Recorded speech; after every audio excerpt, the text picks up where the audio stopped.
Itakuwa mahubiri majuma mbili kisha. 2 semaines après. Nous allons continuer, on n'arrête pas. C'est-à-dire, la prédication ne s'arrête pas ici, nous allons continuer. Hatutamalizia hapa lakini tutaendelesha kisha majuma mbili. Avant de commencer notre prédication de ce matin, Mbele ya kwanza mahubiri yetu asubuhi, nous allons d'abord répondre à une préoccupation. tutajibu kwanza kuulizwa moja fulani. Les hommes de Dieu ont pensé que ça sera nécessaire pour tout le monde. Watumishi wa Mungu waliona sanya mafaa kwa watu wote. Alors, ils ont pensé que nous puissions le faire à la chair. Aliona sasa tuijibu kumimbali. C'est 2 questions. Ni maulizo mbili. La première est de savoir, Ya kwanza ni kujua, selon la prédication du vendredi 12 juillet, kufuatana na mahubiri ya vendredi le 12 juillet, il nous a été dit balituonesha qu'il y a 2 sortes d'anges. sakuba malaika, maaina mbili ya malaika. C'est-à-dire des anges célestes et des anges terrestres. Ba malaika wa kumbingu na hapa dunia. Et il nous a été dit que ces anges terrestres sont des messagers. Na walituonesha kusema ba malaika hapa dunia ni wajumbe. Alors, la préoccupation du frère est celle-ci. Ulizo ya ndugu ni hii. Alors, comme tous sont morts, Sawa vile wote wanaanza kufua. c'est-à-dire qu'il n'y a plus d'anges. Vile wote washakufua. C'est-à-dire qu'il n'y a plus d'anges terrestres. Sasa kuna tena malaika mwingine hapa dunia. Ça, c'est la première question. Hii ni ulizo nyingine. La deuxième, Ya pili, c'est toujours sur la prédication de vendredi. mpaka yulu ya mahubiri ya mkazi tano. Le frère dit, Ndugu anasema, les anges sont des prophètes des âges. sasa ba malaika ni wanabii wa vizazi. Alors, comme dans notre temps, nous avons eu le ministère, et comment dans notre temps, nous avons eu le ministère d'enseignement, Sasa je, wakati tulipata mtumishi ya même mafundisho. dans d'autres âges, là, Na sasa mbizazi mnamhubiri il y vizazi. en avait aussi. Mulikuwa ba walimu. Il y avait aussi le ministère d'enseignement comme nous en avons reçu aujourd'hui. Mulikuwa ba mautumisha ya kufuya walimu sasa tulipokea leo. Et là, il demande si oui, Kama ni kweli vile. comment il s'appelait. Manjina bulikuwa banani? Que Dieu vous bénisse. Mungu ambariki. Par rapport à la première question, Kwanza mbe kuulizo ya kwanza. déjà le mot ange, Ile tamko malaika. je vous le lis dans les livres de Frère Franck, Mungu nimesomea mu kitabu ya ndugu Frank. les défis de la théologie, Ile pinganishwa ma teolojia à la page 42. mu page 42. Il dit chaque fois que l'expression ange est employée, Asa kila mara banatumia tamko malaika. se trouve à la base ou à l'origine le mot angelos, Ni kusema mwanzo mbele ni tamko angelos, qui signifie messager ou envoyé. maana yake ni mjumbe au ula natumwa. C'est-à-dire le mot ange, Ile tamko malaika dans la version grecque, ça se dit angelos. mu Kiyunani wanasema angelos. Ce mot signifie, Ile tamko maana yake c'est quelqu'un qui est envoyé avec un mandat, ni mtu ula natumwa na kazi mwa fulani, ou c'est quelqu'un qui apporte un message. wala ni mtu fulani analeta ujumbe. Écoutez, Msikie. ce sont d'une part Ngambo moya ni des êtres célestes miumbe ya kumbingu, qui ont à apporter un message. sawa analeta ujumbe. D'autre part encore, Ngambo ingine dans les Saintes Écritures, mu maandiko takatifu, des hommes sont également désignés ainsi, wanadamu nao wanaitwa vile parce qu'ils ont reçu un mandat de Dieu. juu balipokea ile kazi au balitumwa na Mungu. Amen. Amen. C'est comme par exemple Jean-Baptiste. Nikusa Yohane Mbatizaji. Si vous prenez Malachie chapitre 3, Mkichukua Malakia sura ya 3. Malachie chapitre 3, Malakia sura ya 3. le premier verset. Mstari wake wa kwanza. Voici, j'enverrai mon messager. Tazama mitatumaka mjumbe wangu. Il préparera le chemin devant moi. Atatayarishaka njia yangu mbele yangu. Vous voyez? Unaona? Le messager dont on parle ici, le mot messager ici, Ile mtamko mjumbe Dans d'autres versions, il est dit, voici, j'enverrai mon ange. Mkigeuza kwingine wanaandika tazama mitatuma malaika wangu. Jean-Baptiste était un messager. Yohane Mbatizaji alikuwa mjumbe. C'était un ange. Alikuwa malaika. Et le mot ange Ile tamko malaika désigne un messager. Inaonesha ule mtu Quelqu'un qui apporte anachukua un ujumbe. message. Ule analeta ujumbe. Ou quelqu'un qui est envoyé sous un mandat divin. Wala ule mtu Mungu anatuma. Et Jean-Baptiste en était un.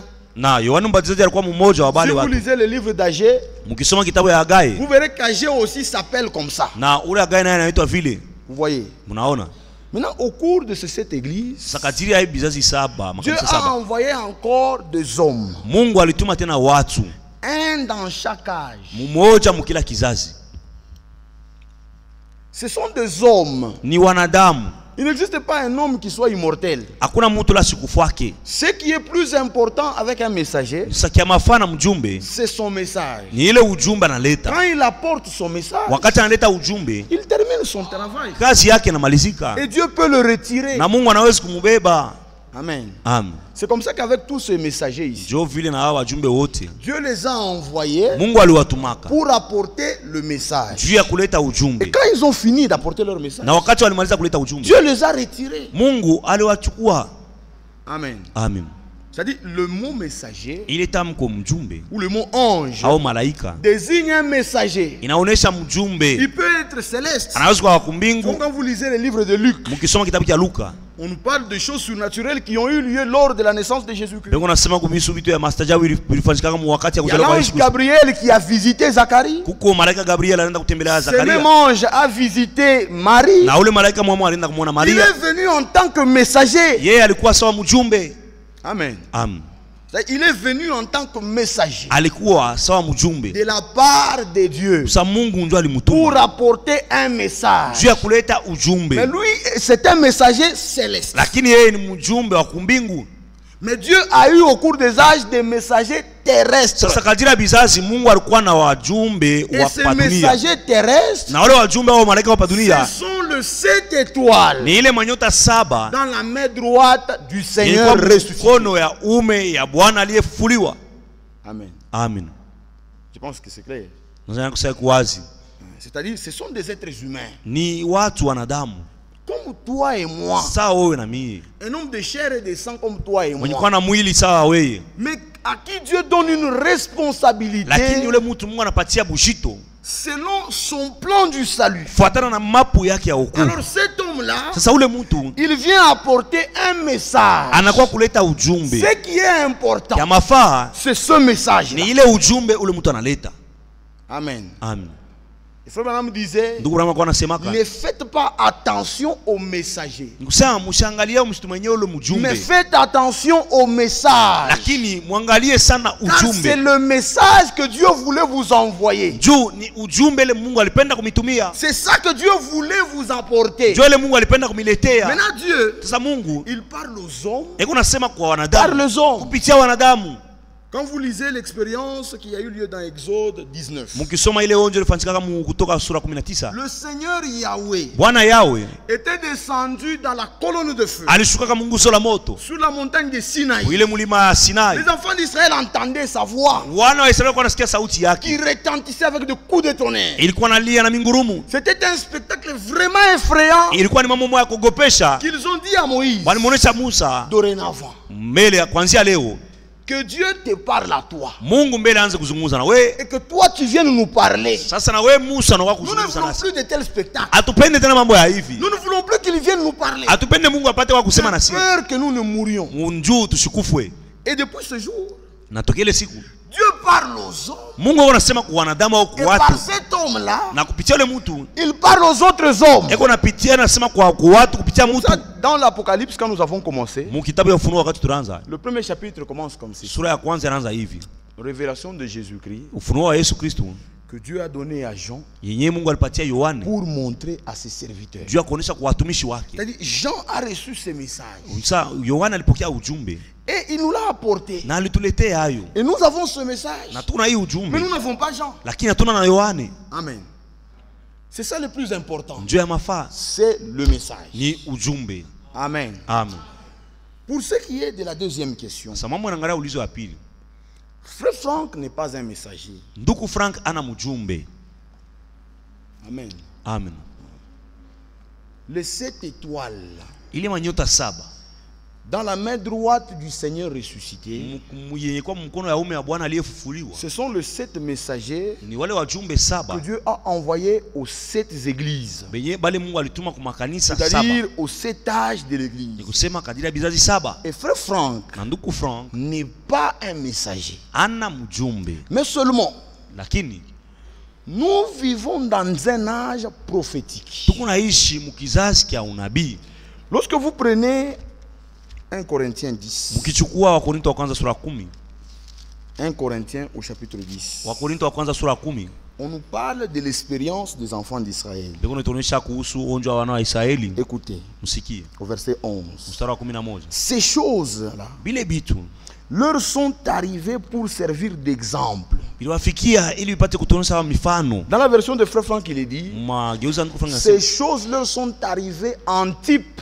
bile bitu biwafikia sawa mfano. Elles ont été écrites pour notre instruction. Iliandikiwa njoo tufundishiwe.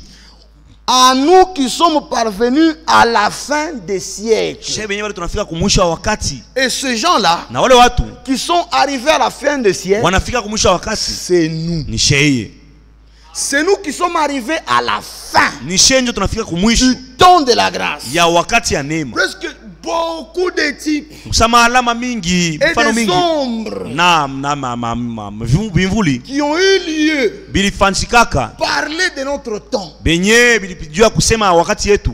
Mais vous devez retenir une chose, Munapasha kushika kitu moja. que le messager pour notre temps, Sa mjumbe ndio wakati yetu c'est William Branham. ni William Branham. Un point, un trait. Na kuna malizikia pale. Il n'y en a pas d'autre. Hakuna mjumbe mwingine. Amen. Amen. Seul lui a reçu le message Ni paka yeye ndio alipokea en ujumbe. tant qu'étoile dans la main droite du Sawa Seigneur ressuscité. nyota mu mkono ya ume ya Bwana aliyefufuliwa. Mais nous vivons dans un âge prophétique. Lakini tunaishi mkizazi cha unabii. Nous vivons au temps de l'exode. Tukunaishi mu wakati ya kutoka.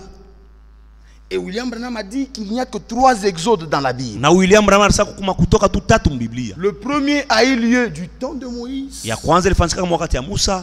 qui était de sortir d'un pays vers un autre pays. Ilikuwa ni kutoka muinchi kwenda muinchi nyingine C'est-à-dire hapa dunia. sortir d'Égypte Kutoka vers Misri Canaan. kwenda Mkanana.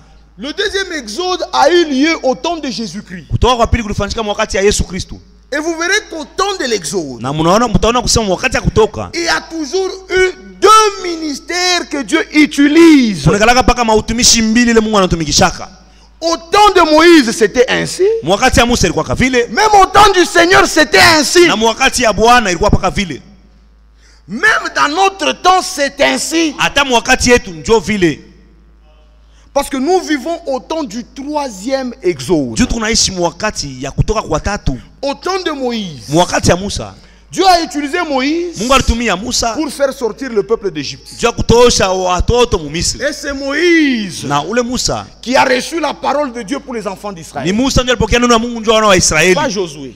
Hapana Yoshua. Mais Josué Lakini Yoshua a été utilisé alitumiwa pour amener le peuple dans le pays de la promesse. juu kufikisha watoto muinchi ya malako. Amen. Amen. Au temps du Seigneur, Wakati ya Bwana. au temps du Seigneur, Wakati ya Bwana Yesu. il a trouvé Israël dans la loi. Alikuta Israeli musheria. Jésus est venu avec la grâce et la vérité. Yesu alikuwa na neema na ukweli. Vous le lisez dans Jean chapitre 1 au verset 16 à 17. Mtasoma mu Yohane sura kwanza mstari wa 16 mpaka 17. Il fallait amener le peuple de la loi à la grâce. Ilipasha kutosha watu kusheria kuwafikisha kunema. Du judaïsme au christianisme. Mwile kiyuda mpaka kikristiani. Amen. Amina. Pour cela, Juu ya ile Jésus n'a pas travaillé seul. Yesu asikutumike peke yake.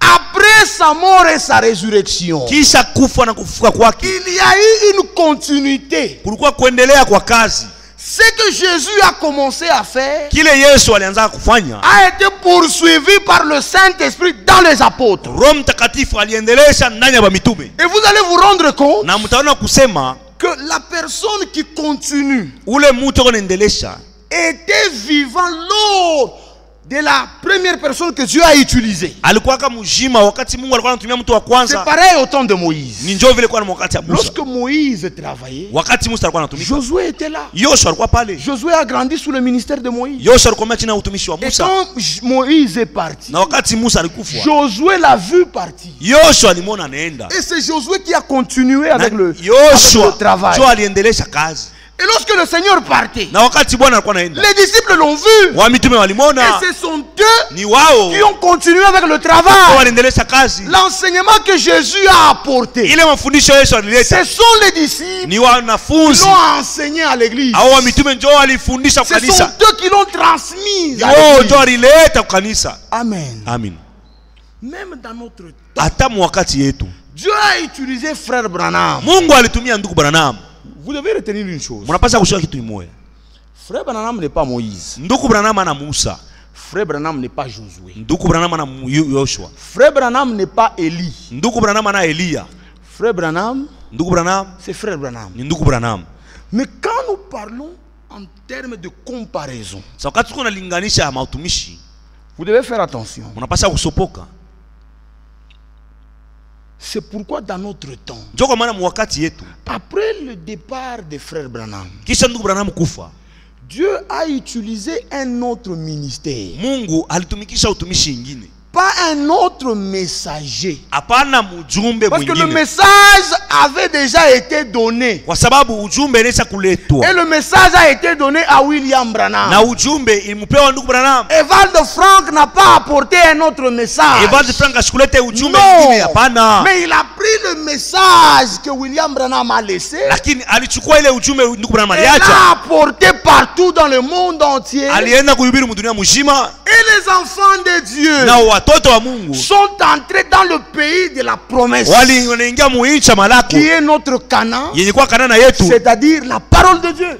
Ni kusema neno la Mungu Par le message, kupitia nous ujumbe. sommes entrés dans le promesse que Dieu avait faite pour notre temps. Tunaingia mu malako ile Mungu alifanya alitaka njoo ya wakati Parce yetu. que Canaan ne représente pas seulement le ciel, frère. Njoo kana na yonesha mpaka mbingu. Quand vous lisez ce que Frère Branham dit, Mukisoma kile ndugu Branham Canaan ne alisema, représente pas seulement le ciel. Kanana yonesha mpaka mbingu. Canaan représente les promesses de Dieu. Kana na kunaonesha Que malako ya lorsque Mungu. les enfants d'Israël sont entrés en Canaan, Wakati watu wa Israeli wanaingia ils ne mkana se sont pas simplement reposés. hawakupumzika tu. Ils ont commencé à travailler Walianza kutumika pour récupérer chaque territoire. juu ya kuleta Bien kudai qu'ayant kila kitu. reçu ces messages, Na kisha kupokea ujumbe nous devons travailler tunapaswa kutumika à notre salut wokovu wetu avec crainte et tremblement kutumika na pour kutetemeka faire toutes les expériences du juu salut. ya kuonja maonjo ta wokovu. Et c'est par le ministère de Val de Na ni France kupitia ujumbe que mtumishi wa nous Mungu. avons reçu ces messages. Njoo tulipokea hii ujumbe. Dieu l'a confié à Branham. Mungu alimpatia ndugu Branham. Branham l'a stocké. Ndugu Branham aliichunga mwakiba Frank l'a distribué. na ndugu Frank alikabula. Et c'est par ce Na ni ministère kupitia ile huduma que nous Joshua avons pris part tulishiriki au message de l'heure. ujumbe ya wakati. Cela n'a pas eu lieu dans tous les autres âges. Ile haikufanyika mu vizazi ingine. C'était seulement promis pour ce temps. Ile Mungu alilakaka juu ya hii wakati bule. Amen. Amen. C'est-à-dire il n'y a pas eu un autre ministère dans tous les autres âges. Nikusa akukwe balimu bengine sawa ndugu Frank mu vizazi No. ingine, hapana. Mais cela a été promis pour notre temps. Lakini Mungu alilakaka juu ya wakati yetu. Parce que nous sommes arrivés à la fin de siècle. Juu tunafika kumwisho wa wakati. Frère Frank n'est pas Josué. Ndugu Frank ana Yoshua. Non. Hapana. Mais comme Josué, Lakini sawa vile Yoshua. vous devez bien dire ces choses. Munapaswa kubisema Vous mzuri. devez bien le croire. Munapaswa kuamini Parce que mzuri. plusieurs personnes, Juu watu wengi pour avoir mal compris ces kwa choses, sababu walielewa mbaya ils se bibitu sont égarés. balienda pembeni. Frère Frank n'est pas Josué. Ndugu Frank ana Yoshua. Non. Hapana. Parce que Dieu n'a pas promis un Josué ou un Moïse dans notre temps. Juu Mungu ashikulakaka Yoshua au Musa mwakati yetu. Non. Hapana. Mais comme Josué Lakini sawa Yoshua avait reçu le ministère de la continuité de l'œuvre, alipokeaka ile huduma ya kuendelesha ainsi kazi. Evald Frank, Hivi Evald Dieu Frank lui a donné la capacité divine Mungu alimpatia uwezo wake continuer avec le ministère ya kuendelesha na ile huduma. pour amener ce message dans le monde entier. Juu ya kwenda kuhubiri ujumbe mu dunia yote mzima. Écoutez le témoignage qu'il rend lui-même. Musikie ile ujumbe ushuhuda Dans kunaleta. les hommes posent des questions et Dieu répond par sa Mwaka parole. muile mahubiri muile kitabu Question yake 13. watu wanauliza na Mungu anajibu kupitia neno. Écoutez. Musikie. Crois-tu au ministère d'un huitième messager. Unaamini kusema kuko utumishi ya mjumbe wa Écoutez comment mnane? il répond. Non. Anajibu hivi, hapana. Je ne crois pas aucun homme qui se fait appeler huitième messager. Mishaamini hata mtu mwenyewe anaita sasa ni mjumbe wa En mnane. effet, Kwa kuwa conformément à Apocalypse 1 verset 20, kufuatana na Ufunuo sura ya kwanza mstari wa il n'y a 12 que 7 étoiles. anasema kupaka manyota 7. Les 7 anges des 7 âges de l'église. Ba malaika 7 ba vizazi Dans 7 la main droite du Seigneur ressuscité. mkono ya uume ya Bwana aliyefufuliwa. Tout huitième messager Mjumbe wote wa mnane ne peut par conséquent qu'être dans la main d'un autre. ni kusema yeye kama yuko kwako yuko ni mkono wa mtu mwingine. Car en ce qui le concerne, Kwa mambo yanamwangalia il n'y a point de promesse dans les saintes écritures. hakuna ile malako inaangalia Dieu ne mjumbe nous wa a pas mnane. promis un autre messager après William Branham. Mungu asikutulake sasa kutakuwa mjumbe No. mwingine kisha William Branham. C'est le dernier Yeye ndugu Branham njoo wa pour mwisho l'église des nations. juu ya kanisa ya mataifa. Amen. Amen. Mais dans notre temps, Sasa mwakati yetu il y a des promesses kuko malako que Dieu avait faites yenye Mungu alifanya spécialement pour notre temps. juu tu ya wakati yetu. Comme au temps de Moïse. Sawa mwakati ya Musa. Ce qui fut dit à Abraham, Kile Ibrahim alimuonesha que Mungu ton peuple ya kusawa taifa lako viendra habiter dans la terre où tu es. itakuwa kuikala mwii nchi humu iko. Cette promesse-là Ile malako ne s'est pas accomplie au temps de Moïse. haikutimizaki mwakati ya Musa. Cette promesse-là Ile malako s'est accomplie au temps de Josué. ilitimizwa mwakati ya Parce que c'est Yoshua. au temps de Josué Juu mwakati ya que Yoshua le peuple d'Israël sont entrés en Canaan. jo wana wa Israeli waliingia mkanana. C'est par le ministère des Val de France Ni kupitia ujumbe wa ndugu Frank que nous, même ici au Congo, jo she hata nous mkongo avons pris part au message de l'heure. tulishiriki kuile La ujumbe parole promise. ile neno En ililakiwaka. recevant la parole promise, Sasa kupokea neno lile nous lilakiwa pouvons faire l'expérience de l'esprit promis. tunaweza kuonja roho ile lakiwaka.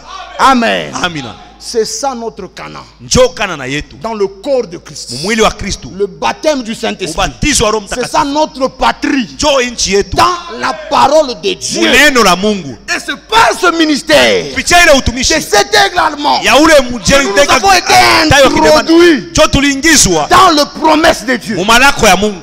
Amen. Amen. Tous ceux qui l'ont rejeté, Bale bote walimkatala ils naviguent au-dessus beko yulu et à tu côté. na mpembeni. C'est nous qui avons été introduits. Shejo tuliingizwa ndani. Amen. Amina. Et c'est à Na Canaan, ni mkanana c'est dans le corps de Christ, ni mwili wa Kristo, dans le baptême du Saint-Esprit, ubatizo wa Roho Mtakatifu, dans la parole de Dieu, neno la Mungu que nous attendons la venue du Seigneur. cho tunangojea kurudi kwa Mais Bwana. étant là, Lakini étant là, benye kwa mule nous ne sommes pas bras croisés. atuikale bila kufanya kitu. Comme les enfants d'Israël Sawa wana wa Israeli n'étaient pas bras croisés à Canaan. abakukale mkana na hivi Ils kule travaillaient walikuwa wanatumika pour récupérer chaque territoire. juu ya kwenda kubeba Ainsi nous kila aussi nous jimbo, na travaillons shetu tunatumika pour expérimenter chaque promesse. juu ya de Dieu. kuonja kila malako. Amen. Amen. C'est ça. Njoo vile. Amen. Amen. Et je vous lis une chose dans la lettre circulaire 56. Ndio nimesomea kitu kimoja mbarua kuzunguka 56. Lettre circulaire 56. Barua kuzunguka 56. Écoutez, Msikie. à la page 8, 7 et 8. Page 7 na 8. Ce qui est arrivé au temps de Moïse et de Josué Kile kilifika kama wakati ya Musa na Yoshua et dans les jours de notre Seigneur Jésus-Christ na et des apôtres. masiku ya Bwana wetu Yesu Kristo na mitume. Si vous prenez cette lettre ici, Hii barua kuzunguka vous allez trouver tout ce que je viens de dire ici. mtapata mambo yote tunatoka mkusema. À la page 6 Page 6 jusqu'à 8. mpaka 8. Le sujet c'est après être sorti, il s'agit d'entrer. Nasema kisha kutoka inapasha kuingia. Il donne l'exemple de Moïse et de Josué. Analeta mfano ya Yoshua na Musa. Il donne l'exemple du Seigneur et des apôtres. Analeta mfano ya Bwana na Mungu. Maintenant il dit ceci. Sasa nasema hivi. Ce qui est arrivé au temps de Moïse et de Josué. Kile kilifika wakati ya Musa na Yoshua. Et dans le jour de notre Seigneur et des apôtres. Na masiku ya Bwana wetu na wa mitume. Et derrière nous. Isha kupitaka. Mais il s'agit de ce qui arrive à présent dans l'église et aussi pour Israël. Asa hii inaangalia ni mambo unafika sasa mkanisa na Israeli. Les Juifs sont revenus de tout le pays de la terre. Wayuda wanaisha kurudia muinchi hapo kutoka mainchi kwa chana pa dunia. Et de tout le pays de la terre, ils sont entrés dans le pays de leur père. Banaingia muinchi wa yabo. Comme Dieu l'avait annoncé en avance. Sawa vile Mungu alitangazaka zamani. Il donne plusieurs écritures. Analeta maandiko moya mingi. Et précisément les 12 tribus. Na ile makabila 12. C'est là afin d'avoir part au ministère des 2 prophètes d'Apocalypse 11. Ile njoo watu kushiriki kuutumishi wa nabii wawili wa Ufunuo 11. C'est ce qui leur a été promis. Njoo ile Mungu alibarakaka. Et aussi Na sont rentrés à Canaan barudia mkanana pour attendre ce que Dieu leur a promis. njoo kungoja kile Mungu alibarakaka. La même chose arrive maintenant avec les véritables enfants de Dieu dans tous les pays du monde. Après Être sortis des dénominations dans lesquelles ils étaient dispersés, écoutez, après être sortis, qu'est-ce qu'ils font? Ils croient dans les promesses faites pour ce temps. Après être sortis, ils croient les promesses faites pour ce temps et ils sont scellés du Saint-Esprit promis. C'est ça notre Canaan.